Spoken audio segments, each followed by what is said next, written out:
은사 9가지 여러 가지가 이렇게 있는데요. 특별히 성경의 순서라기보다는 우리가 익숙한 성령의 9가지 은사를 나누고 있습니다. 첫 번째로 방언에 대해서는 방언을 하시는 분도 계시고 또 방언을 하셨던 분도 계시고 지금은 못하지만 사모하는 분도 계실 텐데요. 하나님께서 저에게 특별히 성령의 은사에 대해서 말씀하셨기에 오늘 이 시간에도 우리가 간절히 기도할 때 방언을 받고 또 방언 통역도 받고 오늘 말씀과 같이 예언의 은사도 받게 될 줄 믿습니다. 자, 여러분, 그러면 성령의 은사가 구체적으로 9가지 어떤 것들이 있는지 화면을 통해 한번 보도록 하겠습니다. 자, 첫 번째 노란색 뭐라고 되어 있죠? 지혜의 말씀. 네, 지혜의 말씀인데요. 우리 흰색도 읽어봅시다. 시작. 하나님의 뜻을 상황에 적용할 수 있는 초자연적 지혜. 네, 두 번째는 지식의 말씀의 은사. 인간의 지식으로는 알 수 없는 사실이나 진리를 알게 하는 은사입니다. 참 귀한 은사죠. 세 번째는 믿음의 은사인데요. 일반적인 믿음을 넘어서서 기적을 믿고 선포할 수 있는 강력한 믿음입니다. 여러분, 지금 이 시대에도 이런 믿음이 필요하지 않을까 생각을 해보고요. 자, 그 다음에 네 번째는 어떤 은사죠? 병고침. 자, 읽어보면 육체적, 정신적 질병을 고치는 능력. 아마 어떤 분들은 이런 병고침에 은사를 주십시오라고 간절히 원하는 분도 계실 겁니다. 다섯 번째는 능력 행함인데요. 기적, 초자연적인 일들을 일으키는 은사입니다. 예를 들면 죽은 자를 일으키고 여러 어려움에 있는 생각지도 못한 기적이 일어나는 능력 행함을 말하고 있고, 여섯 번째는 오늘 우리가 다룰 바로 예언의 은사입니다. 하나님의 말씀이나 메시지를 성령의 감동으로 선포를 하는데 우리가 예언을 생각하면 흔히 이단 아니야, 사이비 아니야 라고 생각할 때가 있습니다. 그것은 예언에 대해서 바로 알지 못할 때 이런 반응을 나타내죠. 오늘 우리가 예언에 대해서 정확하게 알기 원하고요. 일곱 번째는 무엇이죠? 영들 분별함. 읽어봅시다. 성령의 역사인지 악한 영의 역사인지 분별하는 능력. 마지막 때가 가까울수록 영들 분별할 수 있는 능력이 필요하고요. 여덟 번째는 우리가 첫 번째로 나누었던 방언의 은사인데요. 알지 못하는 언어로 기도하고 말하는 것을 방언이라 합니다. 기도 시간을 5분 10분 하셨던 분도 방언을 받게 되면 몇 시간씩 하게 되죠. 아홉 번째는 방언 통역의 은사입니다. 방언의 내용을 사람들에게 이해할 수 있도록 통역해 주는 은사입니다. 자, 그러면 우리가 성령의 9가지 은사를 우리가 보았다면 이제 오늘 예언에 대해서 한번 나누고자 합니다. 화면을 보시면 이 예언이라는 것이 흔히 우리는 미래를, 다음 페이지 보면 흔히 미래를 예측하는 이런 것으로 볼 수가 있는데요. 자, 네, 프로페테시아라고 부르는 이 예언의 은사는요, 미래를 예측하거나 종말을 떠올리기 쉽고, 그리고 어떤 저 사람이 예언을 한다 그러면 이단 아니야, 사이비 아니야 의심하는 눈빛도 있습니다. 그런데 우리가 오늘 성경 말씀을 읽었듯이 예언이 뭐냐면 프로페테시아라고 부르는 이 뜻은 단순히 미래에 대해서 예언한다 이걸 넘어서서 하나님의 뜻을 사람들에게 선포하는 것을 의미하고 있습니다. 자, 다시 기억하십시오. 예언은 하나님의 뜻을 사람들에게 선포하는 겁니다. 자, 그래서 이 예언은요, 하나님으로부터 온 이 메시지를 성령의 감동을 받아서 전하는 것인데요. 예언의 핵심은 이것입니다. 하나님의 마음을 전달하는 것입니다. 이것이 예언의 은사인데요. 그런데 예전에 아주 한참 전에는 어떤 분이 예언의 은사를 받았다고 그분에게 가서 기도를 받아봐라 이런 얘기, 특히 기도원 부흥회 같은 데 가서 예언의 은사를 받은 분에게 기도 받아봐라 이런 얘기를 많이 들어봤죠. 그런데 제가 참 후회가 되었던 것이 어쩌면 좋은 경험이 되었을 수도 있는데요. 전도사 시절에 어떤 분이 양산에 예언의 은사를 있는 분이 오셔서 집회를 한다라고 해서 가보라고 해서 갔습니다. 기도를 받았습니다. 안수 기도를 받았는데 아주 좋은 예언의 말씀을 해주셨습니다. 훌륭한 주의 종이 될 것이고 많은 사람들을 주의 길로 인도하고, 그래서 저는 그 기도를 받고 너무나 감사한 마음과 힘이 났습니다. 하나님이 나를 이렇게 쓰시겠구나. 그런데 또 부산의 사직동의 어떤 교회에서 오신다는 소식을 듣고 이 예언에 대해서 확증을 받고 싶어서 그곳에 갔더니 다른 예언을 하시더라고요. 전혀 상반된 내용으로 그 굉장히 혼란스러운 마음이 들었습니다. 그런데 오늘 말씀을 준비하면서 제가 예언은 바로 이것이구나. 미래에 대해서 이야기를 해주는 것뿐만이 아니라 더 중요한 것은 나를 향한 하나님의 계획과 하나님의 마음이 어떤지를 알려주시는 거구나. 이걸 깨닫게 되었습니다. 고린도전서 12장 10절 보면 어떤 사람에게는 능력 행함을, 어떤 사람에게는 예언함을 말씀하고 있어요. 그러니까 이 예언은요, 성령의 은사가 분명합니다. 이것은 인간의 노력으로 그리고 인간의 공부로 되어지는 것이 아니라 성령의 은사가 무엇이냐면 내 열심으로 받을 수 있는 것이 아니라 온전히 성령의 주권 가운데 하나님께서 주시는 선물이라는 것이죠.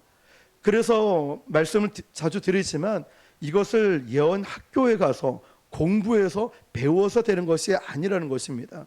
성령께서 주시는 것입니다. 사도 바울은 고린도전서 14장에서 예언을 다른 은사들보다 더 중요하게 여깁니다.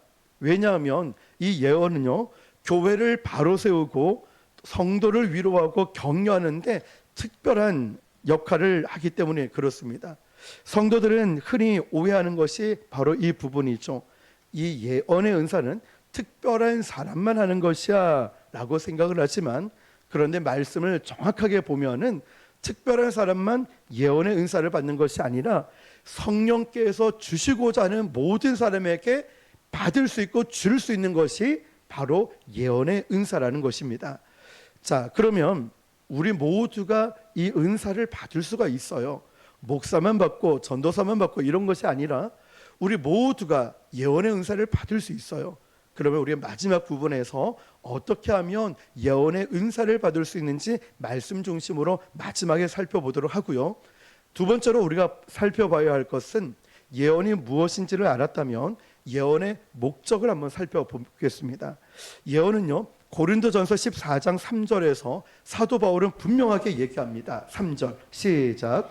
그러나 예언하는 자는 사람에게 말하는 세우며 건면하며 위로하는 것이요. 자, 먼저는 덕을 세운 데 있어요. 예언의 목적은 덕을 세우는데요. 자, 밑에 읽어봅시다. 시작. 건물을 짓는다는 의미에서 파생된 말로 교회와 개인의 영적 성장을 돕는 것. 아멘. 그렇습니다. 자, 예언을 한다는 것은 첫 번째 덕을 세우는 것인데요. 하나님 말씀을 통해서 사람들의 믿음을 강화시키고 영적으로 성숙하게 하기 위해서, 그래서 건물을 짓듯이 교회를 짓듯이 성도를 세운다, 이런 의미로 덕을 세우기 위해서 예언을 하나님이 주시는 거고요. 두 번째는 권면한다는 것입니다. 자, 이 예언을 통해서 권면하고 격려하고 용기를 주는 것입니다. 어떤 성도들이 힘들고 어려운 상황에 있는 분들에게 하나님의 위로와 격려를 주신다는 이런 역할을 하고, 마지막 세 번째는 위로할 때 쓰입니다. 읽어볼까요? 시작. 슬픔이나 고통 중에 있는 사람들에게 하나님의 사랑과 돌보심을 전달하는 것. 네, 여러분 이렇습니다. 예언을 한다는 것은요, 하나님의 사랑이 담긴 메시지를 전달하는 것입니다. 우리는 예언을 하면은 노스트라다무스처럼 막 몇 년 뒤에 무슨 일이 일어날 것이다, 이렇게 생각을 많이 하지만, 자, 성경을 잘 모르면 우리도 그렇게 생각할 수 있습니다.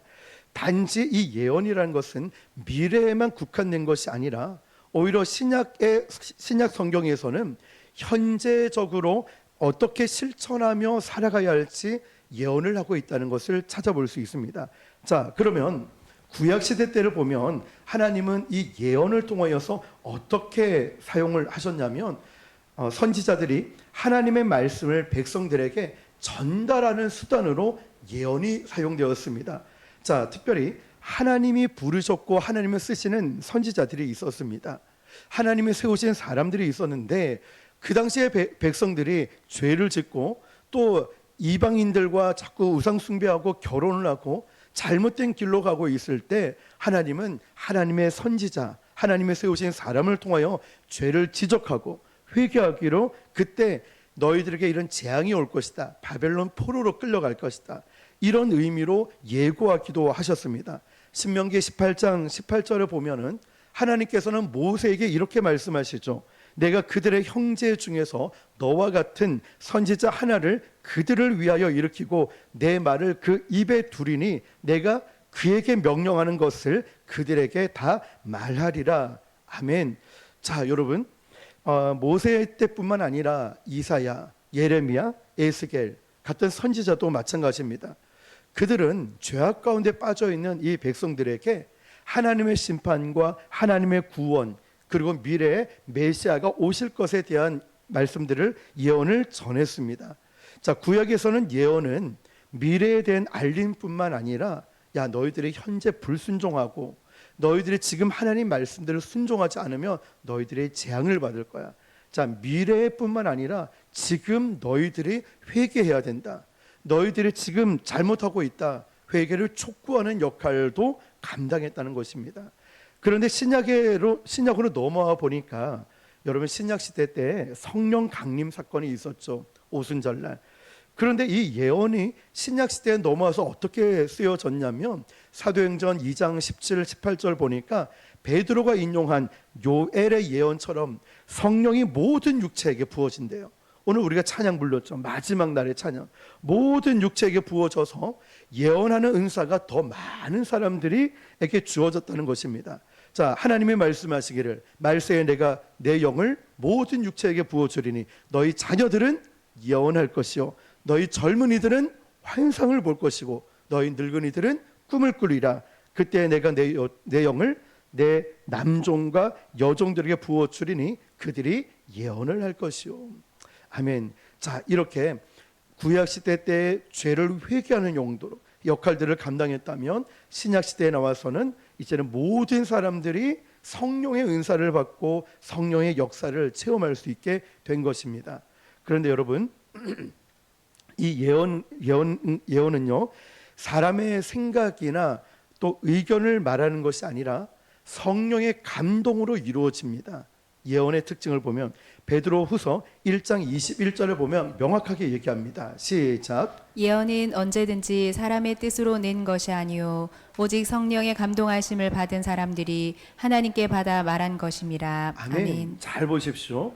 사람의 생각, 내 생각을 이야기하는 것이 예언이 아니라 성령의 감동. 그러니까 말씀을 듣다가도, 찬양을 하다가, 기도를 하다가도 성령께서 우리에게 감동을 주실 때 우리 집사님, 하나님이 나에게 이런 말씀을 주셨어요. 나눌 수 있는 거 말하고 있는 거예요. 자, 두 번째로 보면 참된 예언은 반드시 성경의 가르침과 일치를 하는데요. 이사야 8장 20절 시작. 마땅히 율법과 증거의 말씀을 따를지니 그들의 말하는 바가 이 말씀에 맞지 아니하면 그들이 정녕 아침 빛을 보지 못하고. 아멘. 자, 우리가 예전에는 그랬어요. 예언하시는 분들, 은사를 받은 분들이 하나님 말씀과 배제된 자기의 생각을 이야기하고 자기의 감정과 기분대로 이야기할 때가 있었어요. 우리에게 필요한 것이 바로 그래서 분별함인 거죠. 영들 분별함이 우리에게 필요한 이유가 여기 있습니다. 자, 말씀과 일치를 해야 되는데 자꾸만 내 얘기를 하면 안 된다는 거예요. 자, 세 번째는 교회의 덕을 세웁니다.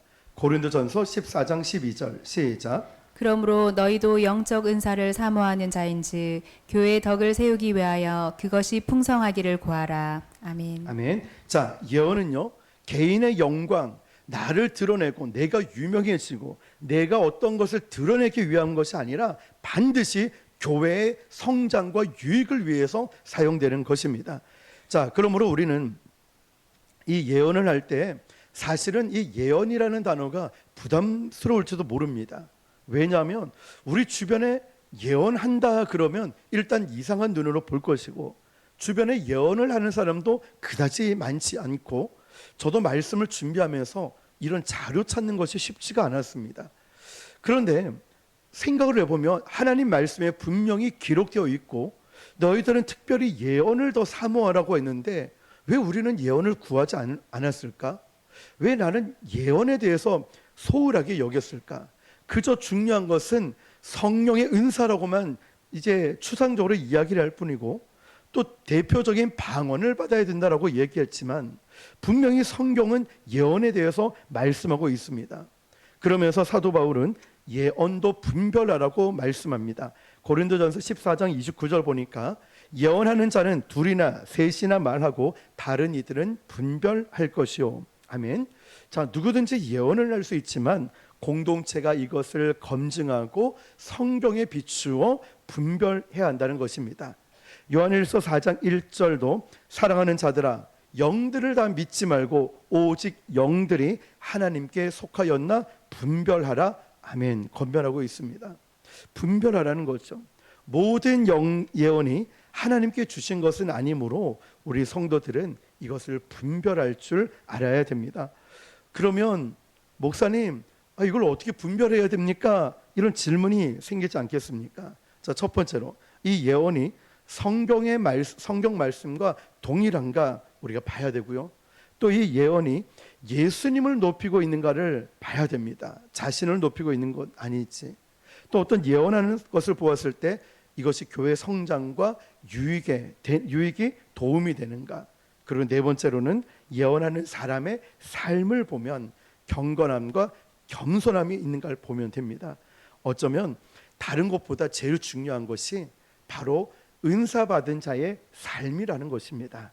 삶이 따라오지 않으면 그가 아무리 대단한 은사를 받아도 이것은 성령께서 주신 은사가 아닐 것입니다. 자, 예언은 이런 형태로 나타납니다.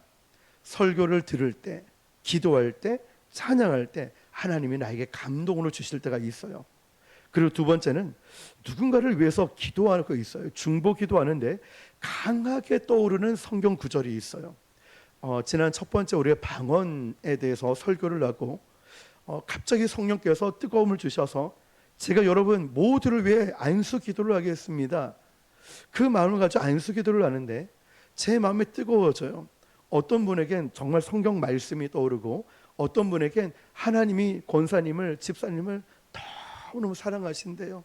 하나님이 다 알고 기억하고 계신대요. 이 부분의 상처 아픔들을 다 알고 계신대요. 그게 방언으로 막 나오는 거예요. 그 마음이 느껴지니까요. 여러분, 예언도요, 누군가를 위해서 중보 기도할 때 강하게 떠오르는 성경 구절이나 하나님 말씀들이 있습니다. 그리고 우리가 교회에서 어떤 결정 앞에서 주어지는 하나님의 인도하심들이 있습니다. 자, 이런 걸 통하여서 하나님의 말씀 예언은 드러나게 되는 거죠. 그런데 중요한 것은 항상 그 열매를 통하여 알 수 있다는 것도 놓치면 안 될 것입니다. 자, 그러므로 예언은요, 미래를 맞추는 능력이 아니라 하나님의 뜻을 전하는 사역이 예언이고 모든 성도가 성령 안에서 예언의 은사를 받을 수 있습니다. 저는 특별히 오늘 저와 여러분들이 나는 안 돼라고 말하기 전에 한번 예언의 은사를 사모해 보시길 바랍니다. 하나님은 우리에게 그 은사를 주실 것입니다. 예언은요, 사람을 살리고 세우는 은사입니다. 예언하면서 막 비난하고 저주하는 사람들 있죠. 이거는 성경적인 예언이 아닙니다. 우리는 예언을 할 때, 받을 때 반드시 말씀 안에서 분별이 되어야 됩니다. 말씀을 계속 들으시면 어떤 분이 예언을 하는데 하나님 말씀과 전혀 어긋난, 예를 들면 신천지가 그렇지 않습니까? 자꾸 목회자 안 좋은 점을 얘기를 해요. 교회에 자꾸 분란을 일으킵니다. 자, 이런 것들을 볼 때마다 우리가 분별을 할 줄 알아야 되죠. 하나님의 교회를 세우고 덕을 끼치는 것이 아닌 무너뜨리는 행위는 절대로 하나님이 기뻐하시는 일이 아닙니다. 자, 그러면 저는 이런 질문이 생겼습니다. 말씀을 준비하면서 하나님, 방언만 하면 안 될까요? 굳이 예언의 은사까지 받아야 할까요? 라는 이 질문 가운데 곰곰이 기도하면서 이 예언 관련된 서적들, 주석을 찾아보았습니다. 그런데 거기에서는 뭐라고 말씀하고 있냐면 예언의 은사는 단지 능력을 받기 위한 목적이 아니라는 거예요. 하나님, 능력 받는 거 아닙니까? 예언은? 그런데 성경은 단순히 이 예언의 은사가 영적 경험이나 어떤 신비한 체험을 하는 것이 목적이 아니라 하나님 나라를 세워나가는데 반드시 필요하다고 말씀하고 있어요. 하나님의 교회, 하나님 나라를 세워갈 때 예언의 은사가 필요하구나. 자, 그러면 어떻게 구체적으로 필요한가를 찾아보니 고린도전서 14장 3절을 보니까 이렇게 기록하고 있어요. 예언하는 자는 사람에게 말하며 덕을 세우며 권면하며 위로하는 것이요. 아멘. 여러분, 예언의 가장 근본적인 목적이 뭐냐면 14장 3절처럼 사람을 세우고 격려하고 위로하는 데 있다고 말씀하고 있습니다. 고린도 교회는 여러 가지 은사가 흘러 넘쳤습니다. 그런데 사도 바울은 방언보다 예언을 더 사모하라고 말하면서 그 이유를 이렇게 말하고 있는 거예요. 방언은 통역이 없으니까 듣는 사람들이 무슨 말인지를 잘 모를 수 있어. 그렇지만 예언 같은 경우는 누구나 알아들을 수 있는 말을 하기 때문에 하나님의 뜻을 전달하고 듣는 사람들에게 영혼에 영향을 줄 수 있다는 겁니다. 예언의 은사가. 그래서 이 예언의 은사는 교회에 유익을 끼치는 은사입니다. 예언은 이기적인 은사가 아니라 하나님께서 교회를 세우고 덕을 끼치고 유익을 끼치라고 우리에게 주시는 은사입니다.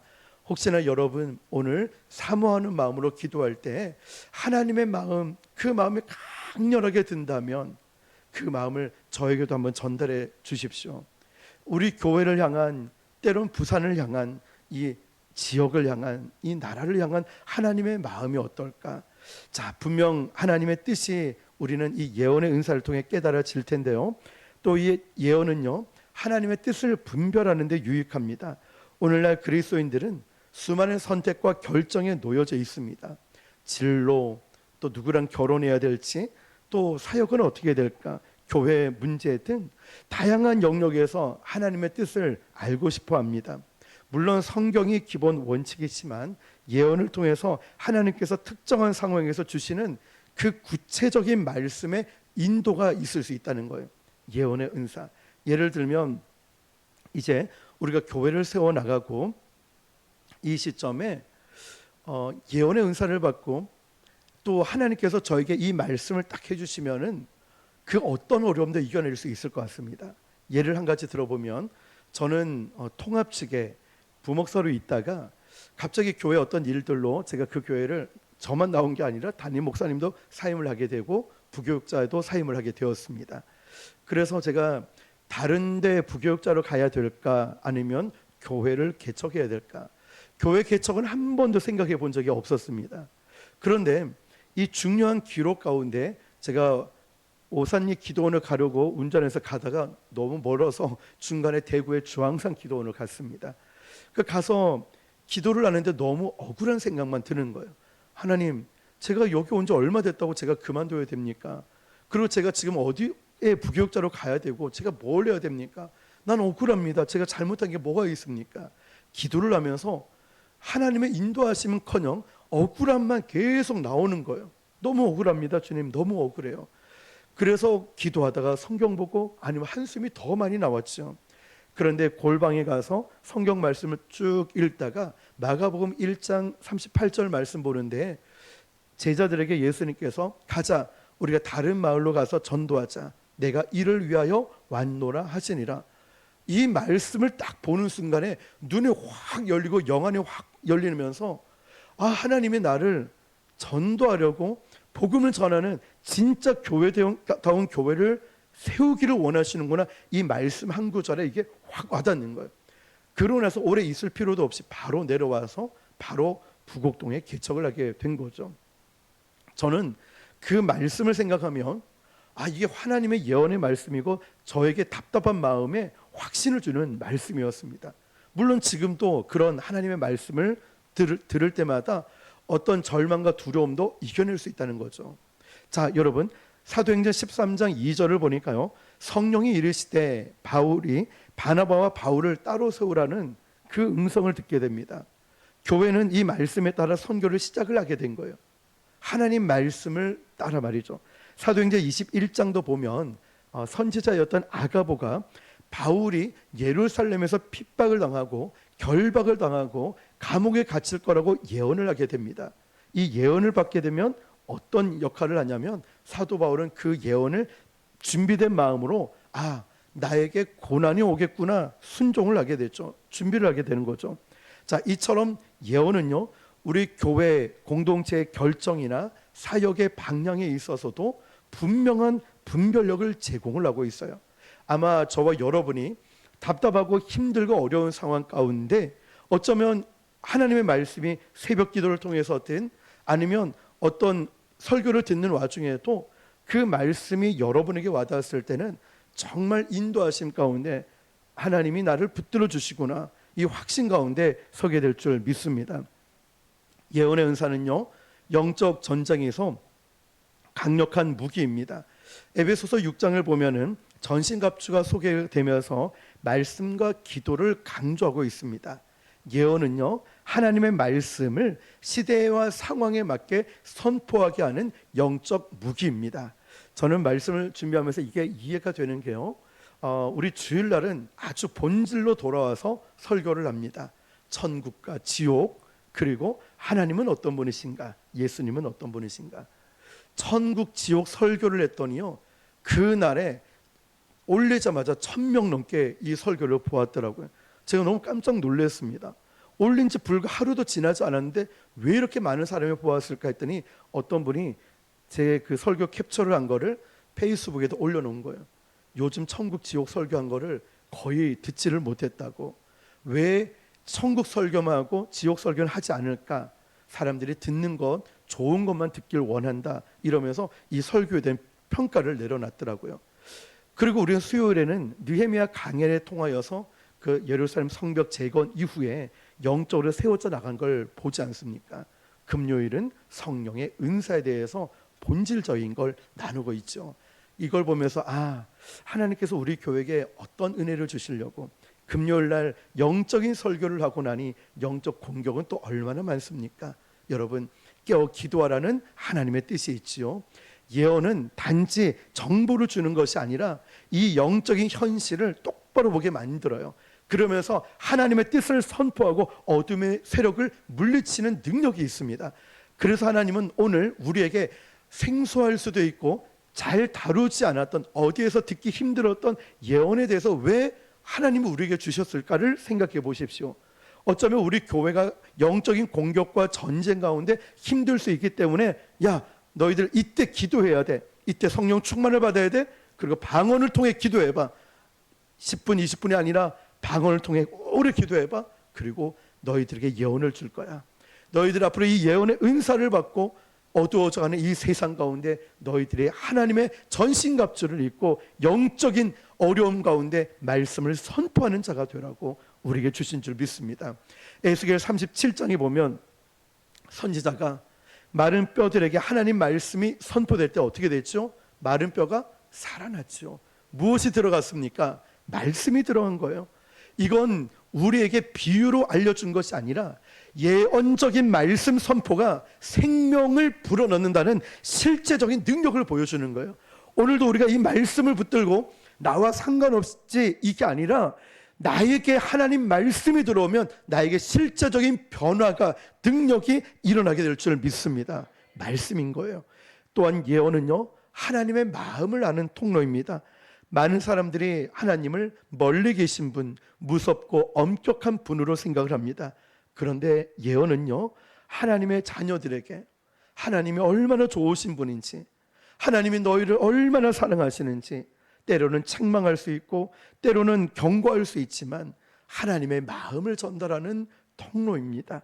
예언을 통해서 우리는 하나님의 마음을 더 깊이 이해하고 알아가기 시작합니다. 예언을 통해서요, 어떤 사람은 위기 가운데 있었대요. 그런데 정말 힘들었는데 어떤 분이 조용히 다가와서 하나님의 마음을 전달했대요.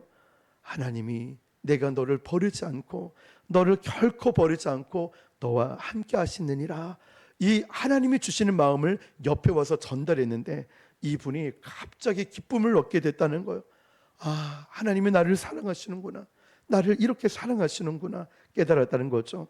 여러분, 그리고 예언은요, 살아있는 성령이 살아있다는 이 역사적 증거를 의미하고 있습니다. 사도행전 교회는요, 성령이 말씀하셨다, 성령이 인도하셨다, 이 표현들이 많습니다. 예언은 지금도 성령이 우리 안에 살아계시고 여전히 말씀하고 있다는 사실을 보여주는 것입니다. 고린도전서 14장 24, 25절을 보면 예언을 통해서 믿지 않는 자나 알지 못하는 자가 그 마음에 숨은 것이 드러나고 하나님께 경배하며 하나님은 참으로 계시다라고 고백을 하게 됩니다. 예언이 복음 전도의 문을 여는 강력한 도구가 될 수 있음을 보여줍니다. 자, 그러면 이제 마지막으로 저도 정말 궁금했던 부분들이었습니다. 하나님, 어떻게 하면 예언의 은사를 받을 수 있습니까? 성경에 분명히 말씀하고 더욱 예언의 은사를 사모하라고 했는데 어떻게 하면 예언의 은사를 받을 수 있을까요? 기억해야 될 것은 첫 번째가 성령의 은사는 기술이나 자격이 아니라는 거예요. 성령의 은사는 절대 공부해서 되는 것이 아니라 성령과의 관계가 중요합니다.